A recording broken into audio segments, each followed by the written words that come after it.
Bismillah. Bismillahirrahmanirrahim. Yang terhormat Bapak Ketua Sidang, yang terhormat Remedi 1, Remedi 2, beserta Bapak Ibu penguji, izinkan saya menyampaikan proposal disertasi saya yang berjudul Determinan Motivasi Kerja dan Implikasinya pada Kinerja Dosen Tetap di Lingkungan STE di Provinsi Riau, disampaikan oleh Raden Rudi Alhempi.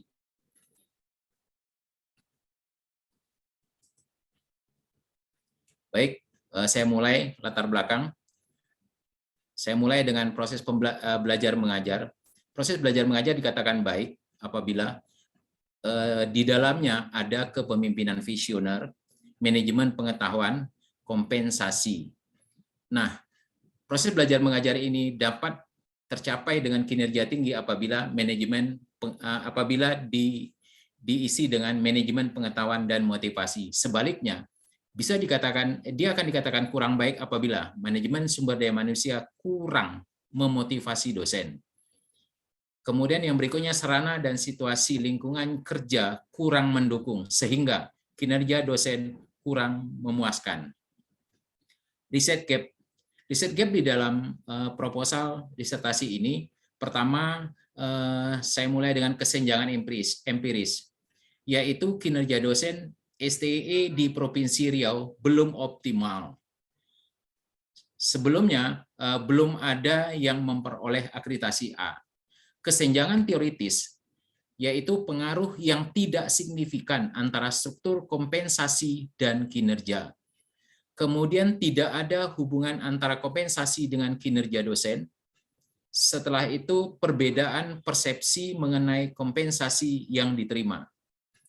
Jika kita lihat dari kepatuhan terhadap Undang-Undang Standar Nasional Dikti, yang pertama kepatuhan terhadap standar isi dan standar proses pendidikan. Yang kedua, kepatuhan terhadap standar penelitian. Yang ketiga, kepatuhan terhadap standar pengabdian kepada masyarakat. Baik, saya lanjutkan. Riset gap ditinjau dari kepatuhan dosen dalam pelaksanaan Tridharma Perguruan Tinggi belum memenuhi kriteria Permendikbud Republik Indonesia Nomor 3 Tahun 2020 tentang Standar Nasional Pendidikan Tinggi. Yang pertama, pendidikan. Termuat dalam bab 2 Standar Nasional Pendidikan, yaitu pada bagian ke-1 hingga bagian ke-5, pasal 8 hingga pasal 27. Kemudian pembahasan tentang penelitian, yaitu termuat pada bab 3 Standar Penelitian, pada bagian ke-1 hingga bagian ke-9, kemudian pada pasal 45 hingga pasal 55. Sedangkan pembahasan tentang pengabdian kepada masyarakat, yaitu termuat pada bab 4, Standar Pengabdian kepada Masyarakat, pada bagian ke-1 hingga bagian ke-9, dan pasal 56 hingga pasal 66. Jika dilihat dari state of the art dan novelty, maka di dalam state of the art usulan disertasi berupa anteseden pengaruh manajemen pengetahuan sebagai variabel yang diduga paling berpengaruh terhadap motivasi serta implikasinya kepada kinerja atau performa dosen tetap di lingkungan STE di Provinsi Riau. Jika kita lihat novelty, nah, di sini saya membagi menjadi 3 bagian, yaitu model analisis yang menggabungkan kepemimpinan visioner, manajemen pengetahuan, dan motivasi kerja dosen dalam mempengaruhi kinerja dosen. Yang kedua, belum ada satupun penelitian yang menggabungkan variabel-variabel tersebut dalam satu model analisis. Yang ketiga, penetapan dimensi dan indikator dari variabel kepemimpinan visioner, manajemen pengetahuan, kompensasi, motivasi kerja dosen, dan kinerja dosen merupakan hasil dari sintesis teori penelitian terdahulu, sehingga berbeda dengan penelitian terdahulu dan menjadi kebaharuan atau novelty dalam penelitian ini. Rumusan masalah. Yang menjadi rumusan masalah dalam proposal ini dibagi menjadi 9 bagian, yaitu berdasarkan latar belakang yang telah dikemukakan di atas, dapat dirumuskan masalah sebagai berikut. 1. Apakah kepemimpinan visioner mempengaruhi terhadap motivasi dosen tetap di lingkungan STE di Provinsi Riau? Yang kedua, apakah manajemen pengetahuan berpengaruh terhadap motivasi dosen tetap di lingkungan STE di Provinsi Riau? Yang ketiga, apakah kompensasi berpengaruh terhadap motivasi dosen tetap di lingkungan STE di Provinsi Riau? Yang keempat, apakah kepemimpinan visioner, manajemen pengetahuan, dan kompensasi berpengaruh secara bersama-sama terhadap motivasi kerja dosen tetap di lingkungan STE di Provinsi Riau? Yang kelima, apakah kepemimpinan visioner berpengaruh terhadap kinerja dosen tetap di lingkungan STE di Provinsi Riau? Yang keenam, apakah manajemen pengetahuan berpengaruh terhadap kinerja dosen tetap di lingkungan STE di Provinsi Riau? Yang ketujuh, apakah kompensasi berpengaruh terhadap kinerja dosen tetap di lingkungan STE di Provinsi Riau? Yang kedelapan, apakah motivasi berpengaruh terhadap kinerja dosen tetap di lingkungan STE di Provinsi Riau? Yang kesembilan, apakah kepemimpinan visioner, manajemen pengetahuan, kompensasi, dan motivasi kerja berpengaruh secara bersama-sama terhadap kinerja dosen tetap di lingkungan STE di Provinsi Riau? Adapun tujuan penelitian, sehubungan dengan rumusan masalah penelitian yang dikemukakan di atas, maka tujuan penelitian ini adalah menggunakan analisis dan menguji pertama pengaruh kepemimpinan visioner terhadap motivasi dosen tetap di lingkungan STE di Provinsi Riau. Yang kedua, pengaruh manajemen pengetahuan terhadap motivasi dosen terhadap pengaruh manajemen pengetahuan terhadap motivasi dosen tetap di lingkungan STE di Provinsi Riau. Yang ketiga, pengaruh kompensasi terhadap motivasi dosen tetap di lingkungan STE di Provinsi Riau. Sedangkan yang keempat, pengaruh kepemimpinan visioner, manajemen pengetahuan, dan kompensasi secara bersama-sama terhadap motivasi kerja dosen tetap di lingkungan STE di Provinsi Riau. Yang kelima, pengaruh kepemimpinan visioner terhadap kinerja dosen tetap di lingkungan STE di Provinsi Riau. Yang keenam, pengaruh manajemen pengetahuan terhadap kinerja dosen tetap di lingkungan STE di Provinsi Riau. Yang ketujuh, pengaruh kompensasi terhadap kinerja dosen tetap di lingkungan STE di Provinsi Riau. Yang kedelapan, pengaruh motivasi terhadap kinerja dosen tetap di lingkungan STE di Provinsi Riau. Sedangkan yang kesembilan, pengaruh kepemimpinan visioner, manajemen pengetahuan, kompensasi, dan motivasi kerja secara bersama-sama terhadap kinerja dosen tetap di lingkungan STE di Provinsi Riau. Adapun kajian teori yang terdiri dari 5 variabel, yaitu yang pertama kualitas hasil pekerjaan, yang terdiri dari indikatornya kuantitas hasil pekerjaan, inisiatif, kerjasama, dan kemandirian. Sementara motivasi dengan indikator motif untuk berprestasi atau achievement, motif untuk berafiliasi, affiliation, kemudian motif untuk mendapatkan posisi di perguruan tinggi atau power. Variabel kepemimpinan visioner, yaitu dengan indikator vision communication, open-minded thinking. Yang ketiga adalah kompetensi in creating network. Yang keempat, kompetensi in developing introduction with people. Dan yang terakhir ada development of personal habits. Sedangkan untuk variabel manajemen pengetahuan dengan indikator orang, proses, pembelajaran, konten, dan ilmu pengetahuan. Sementara untuk kompensasi dengan indikator yaitu kompensasi langsung dan kompensasi tidak langsung. Baik, untuk bab 3, kerangka pemikiran dan hipotesis. Kerangka pemikiran di sini itu dari variabel visioner, dari variabel kepemimpinan visioner, manajemen pengetahuan, dan kompensasi. Baik, saya jelaskan satu persatu bahwa variabel kepemimpinan visioner berpengaruh terhadap motivasi. Kemudian manajemen pengetahuan berpengaruh terhadap motivasi kerja, sedangkan kompensasi berpengaruh terhadap motivasi kerja. Kemudian secara bersama-sama kepemimpinan visioner, manajemen pengetahuan, dan kompensasi berpengaruh terhadap kinerja. Dan untuk hipotesa yang berikutnya adalah kepemimpinan visioner berpengaruh terhadap kinerja dosen, manajemen pengetahuan berpengaruh terhadap kinerja dosen, kompensasi berpengaruh terhadap kinerja dosen. Sedangkan hipotesa yang selanjutnya adalah motivasi berpengaruh terhadap kinerja dosen. Kemudian secara bersama-sama kepemimpinan visioner, manajemen pengetahuan, kompensasi, dan motivasi kerja berpengaruh terhadap kinerja dosen. Adapun metode penelitian, di sini saya bagi menjadi 3 bagian, yaitu desain penelitian. Yang pertama data primer, yang kedua populasi dosen tetap di STE Di Provinsi Riau itu terdiri dari 256 orang dosen, sedangkan sampel sebanyak 226 orang dosen. Adapun metode sampling atau yaitu sampel proporsional acak atau profesional random sampling, ini yang digunakan. Kemudian metode analisis yang digunakan adalah model persamaan struktural atau structure equation modeling yang biasa disingkat dengan SEM. Sumber data yang pertama data sekunder, yaitu data sekunder dari dokumentasi atau laporan yang tersedia pada lembaga terkait.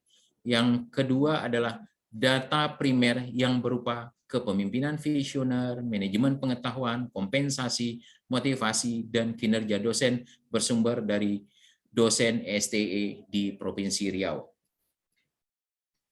Baik, berikut ini saya akan jelaskan tentang definisi operasional dan pengukuran variabel. Untuk kepemimpinan visioner, yang dimaksud dengan kepemimpinan visioner adalah kepemimpinan pemimpin perguruan tinggi yang memiliki visi ke depan untuk membimbing seluruh elemen di perguruan tinggi mewujudkan tujuan organisasi termasuk kemampuan untuk berinovasi dan membawa perubahan di masa depan.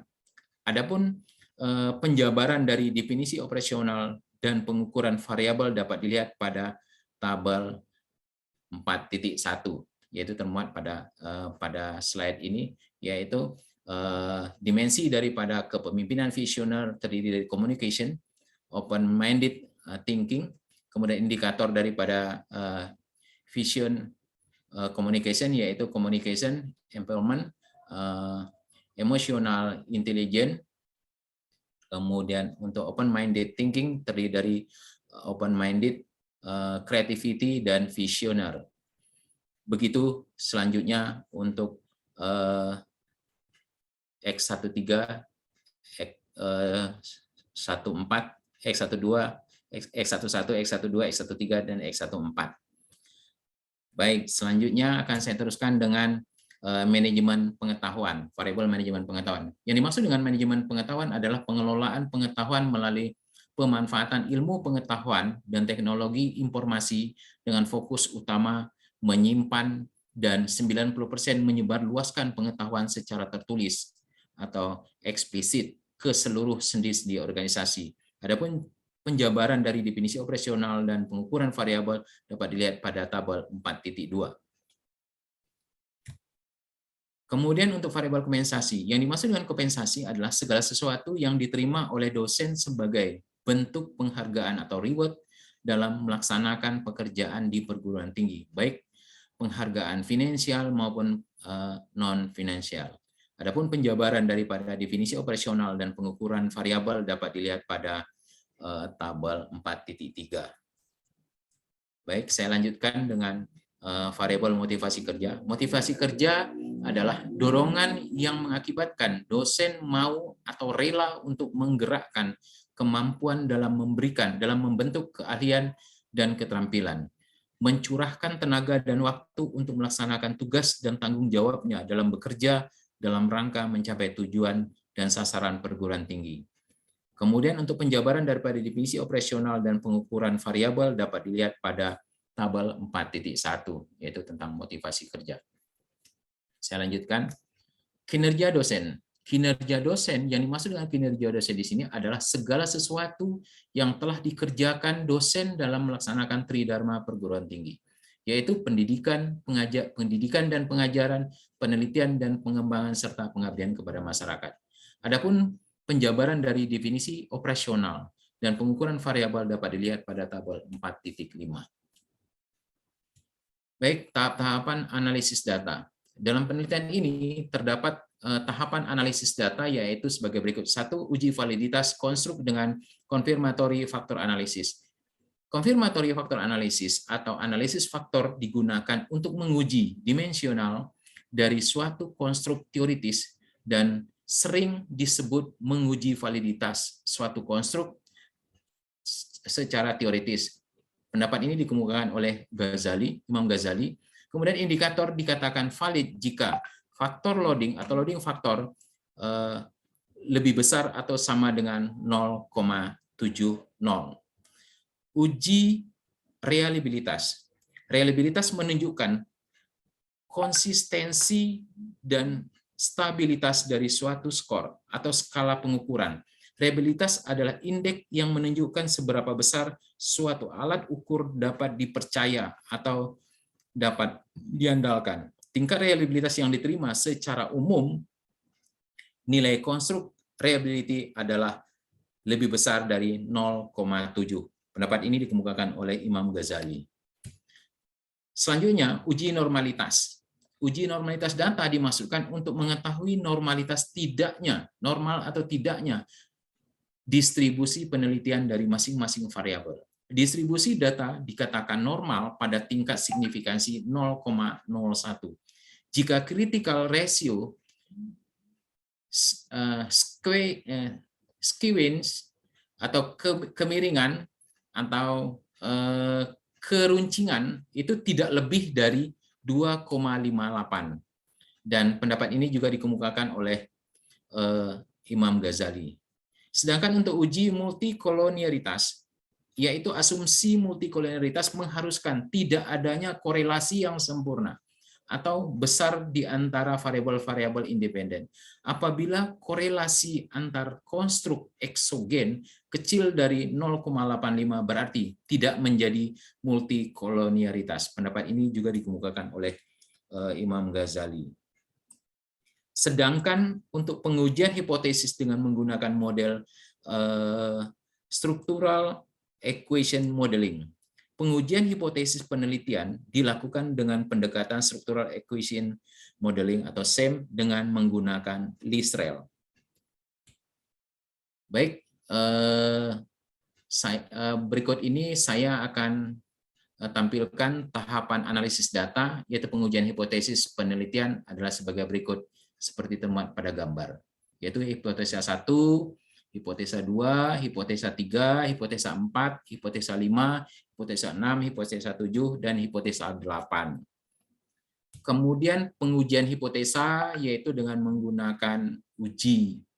Ya, di sini saya tampilkan satu persatu uji hipotesa 1, modelnya seperti ini, sedangkan uji hipotesa 2 lanjutkan dengan hipotesa 3, uji hipotesa 3, uji hipotesa 4, kemudian uji hipotesa 5, uji hipotesa 6, uji hipotesa 7, kemudian uji hipotesa 8, dan uji hipotesa 9. Baik, demikian presentasi proposal disertasi yang saya ajukan, dengan harapan paparan yang saya sampaikan tadi bisa diterima. Kemudian saya berharap ada masukan, kritik, dan saran untuk kesempurnaan proposal ini. Untuk selanjutnya saya serahkan kepada Ketua Sidang. Demikian dari saya sudahi dengan wabillahi taufiq wal hidayah. Assalamualaikum warahmatullahi wabarakatuh.